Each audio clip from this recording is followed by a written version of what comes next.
오늘 우리가 함께 읽은 아모스 6장의 말씀은 어제 5장의 말씀에 이어 이스라엘 백성을 향한 하나님의 강력한 메시지와 경고를 담고 있습니다.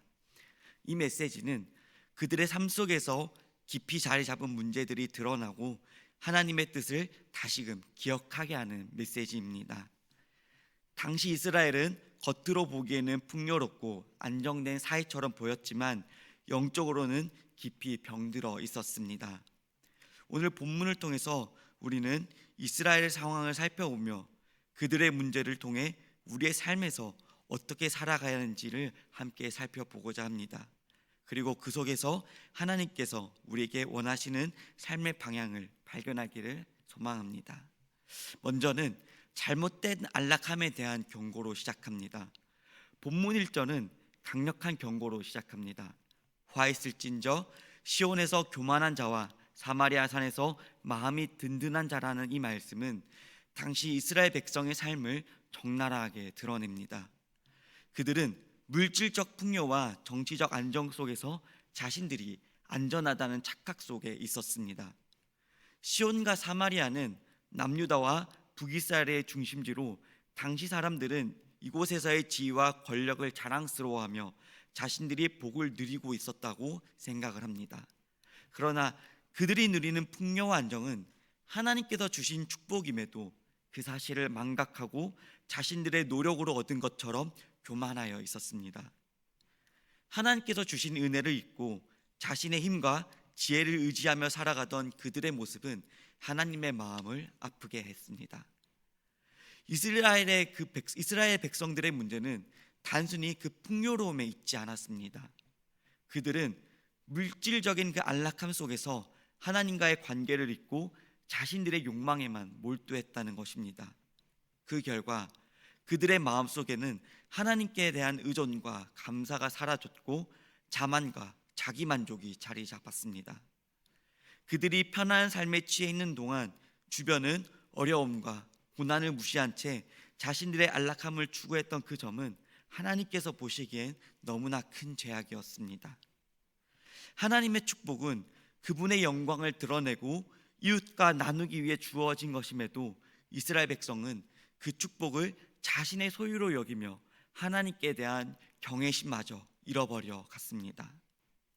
우리도 이러한 이스라엘 모습을 보며 우리의 삶을 되돌아봐야 합니다. 많은 기독교인들이 하나님께서 주신 축복을 당연시하며 그것이 우리 자신의 노력으로 이루어진 것이라고 착각할 때가 많습니다. 그 편안함과 풍요 속에서 하나님께 감사하기보다 자신의 능력과 자신의 성취를 자랑하며 하나님과의 관계를 소홀히 할 때가 있다는 것입니다. 그 안락함이, 그 안전함이 때로는 우리의 영적 긴장감을 늦추고 하나님과 멀어지게 만들지 않았는지 우리는 점검해 보아야 합니다. 안락함 속에서도, 그 평안함 속에서도 하나님을 의지하는 믿음을 지키는 것은 너무나 중요한 것입니다. 우리의 모든 것이 하나님께로부터 온 것임을 우리는 항상 기억하며 하나님 앞에서 겸손함과 감사의 태도를 잃지 않아야 된다는 것입니다. 하나님께서는 우리의 삶이 편안함 속에서도 하나님과의 깊은 관계를 유지하시기를 원합니다. 우리에게 주신 그 축복이 하나님을 섬기는 도구가 되기를 원하시며 그 평안함이 이웃을 위한 사랑과 나눔까지로 연결되기를 기대하시는 것입니다. 이스라엘의 그 잘못된 교훈을 삼아 매 순간 하나님만 의지하며 그분께 감사하는 삶을 살아가는 저희가 되기를 소망합니다. 두 번째는 무너진 공의와 정의입니다. 4절에서 6절까지의 말씀은 아모스는 당시 이스라엘 백성들의 삶 속에서 나타난 그 부패와 불의를 구체적으로 지적하며 이야기합니다. 상아로 만든 침상에 눕고 귀한 기름을 바르며 음악을 즐기면서 요셉의 환난을 근심하지 아니하는도다라는 이 말씀들은 그들이 사치와 쾌락을 추구하며 이웃의 고통과 고난에는 무관심했다는 것을 보여주고 있습니다. 당시 이스라엘 사회는 경제적으로 부유한 계층과 가난한 계층의 그 빈부의 격차가 너무나 극심했습니다. 부유한 자들은 상아로 장식된 침상에서 안락하게 지내고 값비싼 기름으로 몸을 치장하며 음악을 즐기며 살았습니다. 그러나 이러한 사치는 단순히 그들의 노력으로 얻어진 결과가 아니었습니다. 많은 경우 그들의 부는 가난한 자들을 착취하고 그들을 억압함으로써 얻어진 결과였습니다.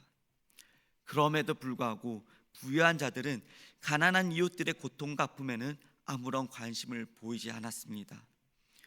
요셉의 환난에 대하여는 근심하지 아니하는 자로다라는 이 말씀은 그들의 이웃의 고통을 보면서도 전혀 마음 아파하지 않았음을 상징적으로 보여주는 말씀입니다.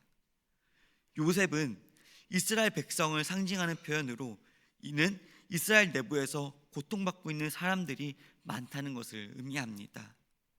그들은 자신들의 풍요로운 삶에만 만족하며 이웃의 어려움에는 무관심했습니다. 하나님께서 싫어하시는 모습이 바로 이러한 사회적인 불의와 무관심이라는 것입니다. 하나님께서는 공의와 정의를 실행하며 분명 서로 사랑하라고 명령하셨지만 이스라엘 백성은 그 명령을 외면한 채 자신들의 풍요와 자신의 부와 욕심을 채우며 즐기고 있었다는 것입니다. 오늘날에도 여전히 이러한 상황은 반복되고 있습니다. 어렵고 힘든 이웃들을 쉽게 외면하며 자신들이 가진 것에만 만족하는 그러한 사회 현상들을 우리는 많이 접하며 보게 됩니다. 때로는 우리가 누리는 이 축복과 행복이 다른 사람들의 희생으로 이루어진 것은 아닌지 우리는 돌아보아야 하는 것입니다.